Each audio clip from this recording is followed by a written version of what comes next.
Hi everyone, and welcome to F-Bomb Friday. I am your host, Tracy Preston, and tonight I am recording the show solo as I'm working in California this week. I miss you, hun, but the show must go on. So, me, myself, and I, let's hit it. Have you ever had a bad dream that lingered long after you woke up? One that seemed so real that it seeped into your skin like a chill on a cold winter's night. The kind of dream that leaves you breathless with a persisting sense of unease that just clings to you like a shadow.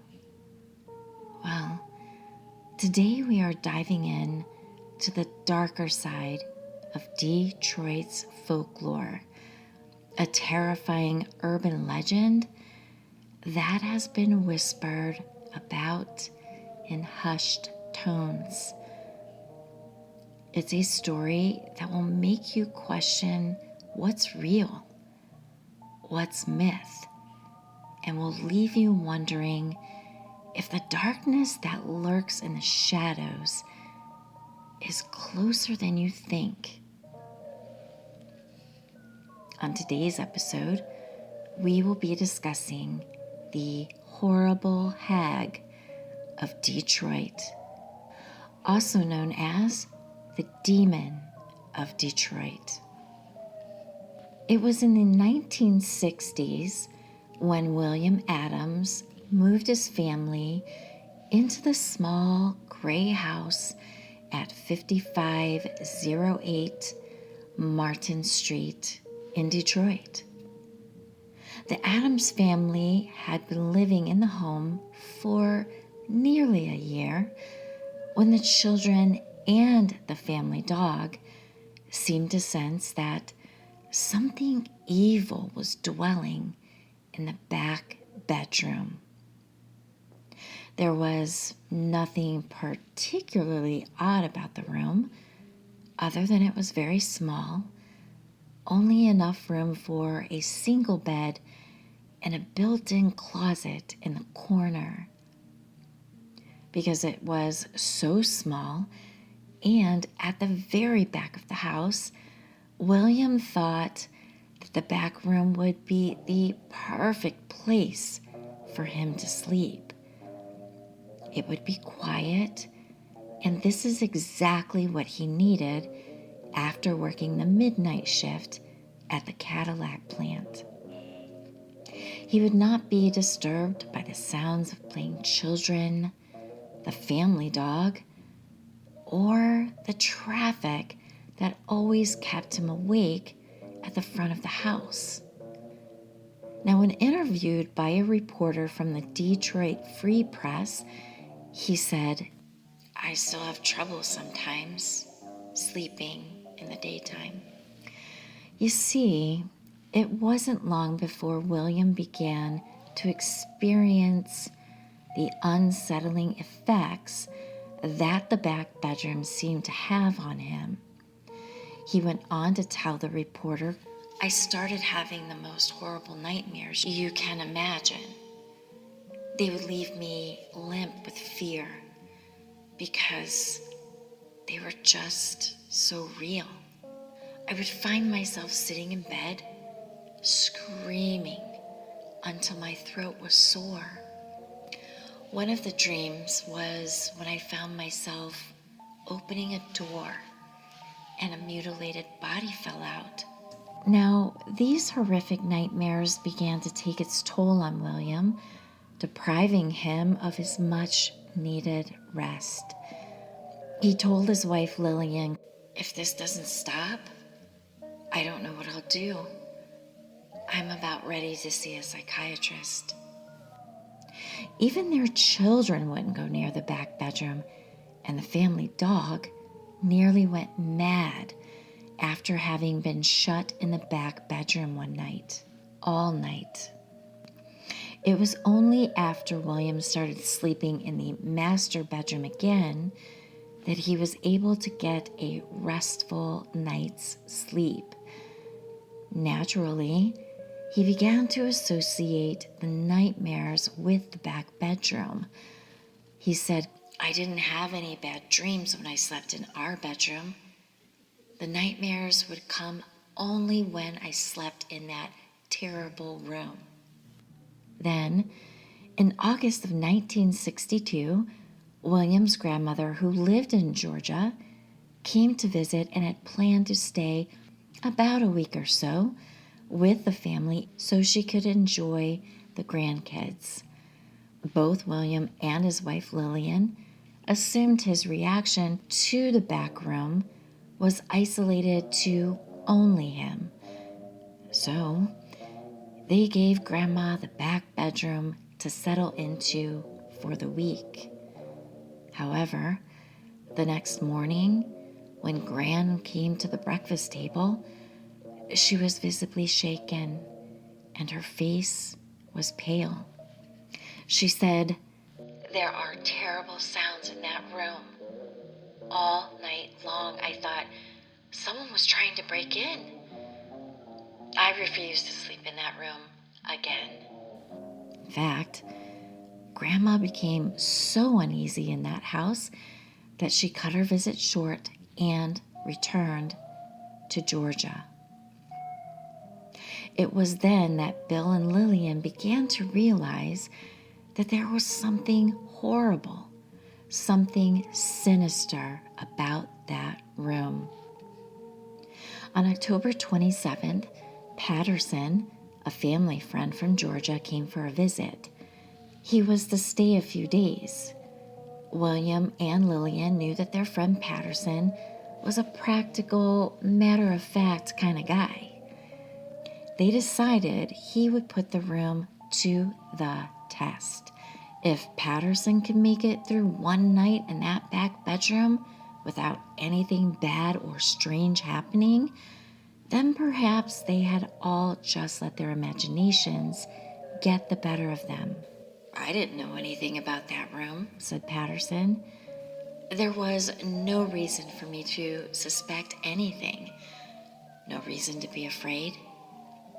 It seemed that I was in bed for just a few minutes. I don't know whether I was asleep or not.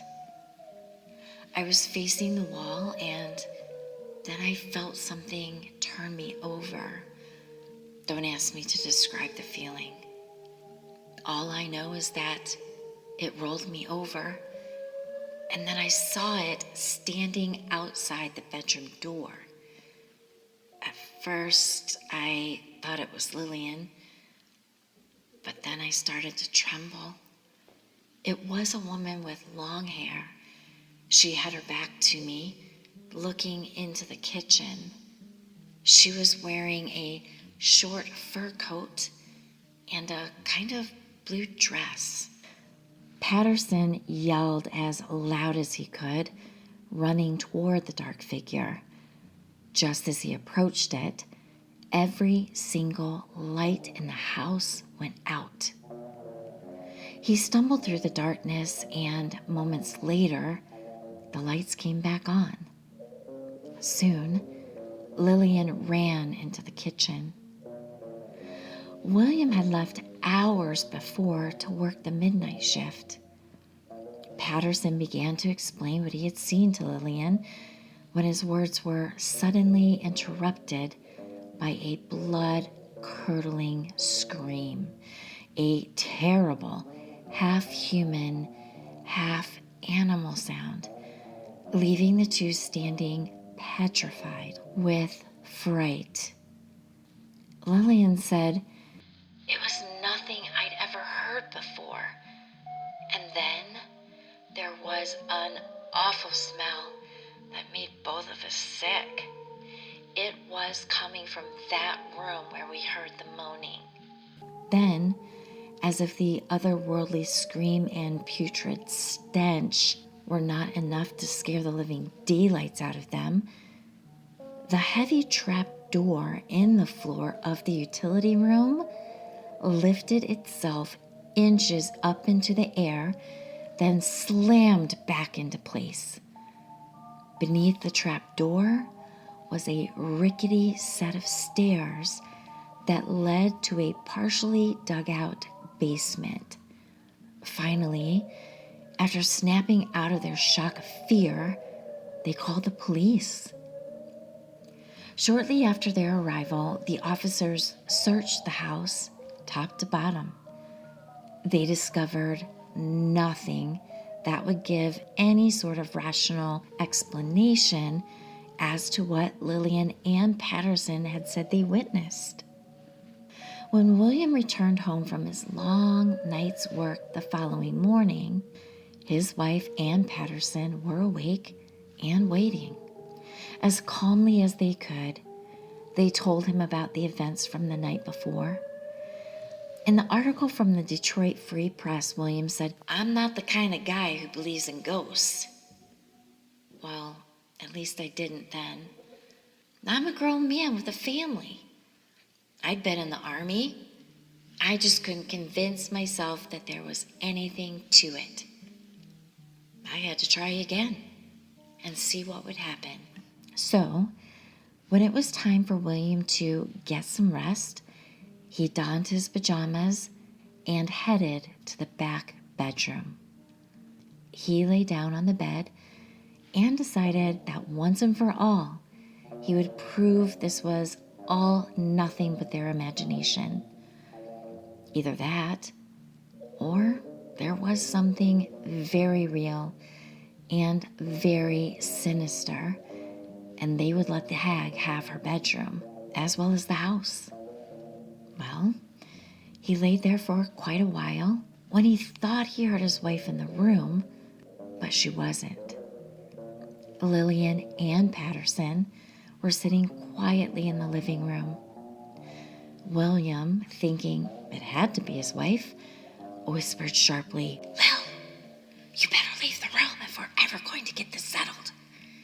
It probably won't show itself if there's two of us in here." But there was no response. No sound, no movement. William, however, still felt the presence of someone or something in the room with him. This is what he described. "I turned over to look, and a face was inches away from me. It was the most horrible thing I had ever seen. The eyes stared through me, and the mouth moved as if to talk, but only a hissing noise came out and a terrible, terrible stench." William ran from the back bedroom, nearly hysterical.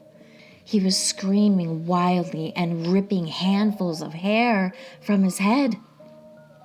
Patterson and Lillian managed to wrestle him to the floor in an attempt to calm him down. After about an hour, William regained his composure and told his wife and friend about the hideously evil face he had seen. They decided to grab their sleeping children from their beds and fled to their neighbor's house for the night's refuge. The next morning, they moved in with Lillian's parents. William later stated, "If that bedroom door had been closed that Sunday night, I would have killed myself beating against it to get out."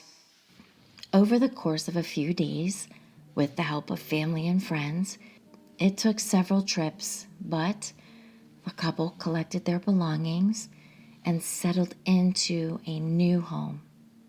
Now, here's the crazy bit.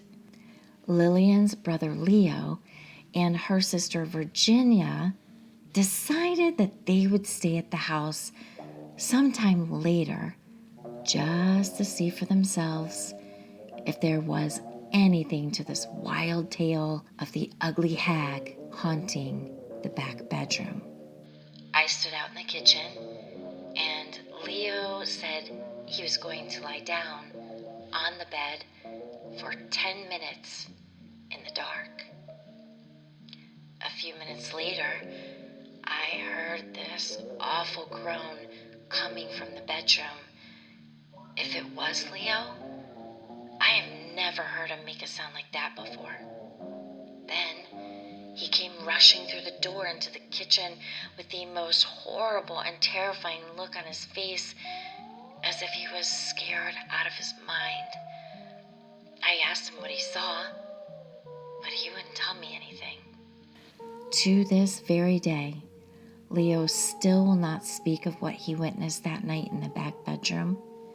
The past and current landlords of the house on 5808 Martin Street absolutely refuse to let any paranormal investigators into the home with any type of electronic equipment to investigate.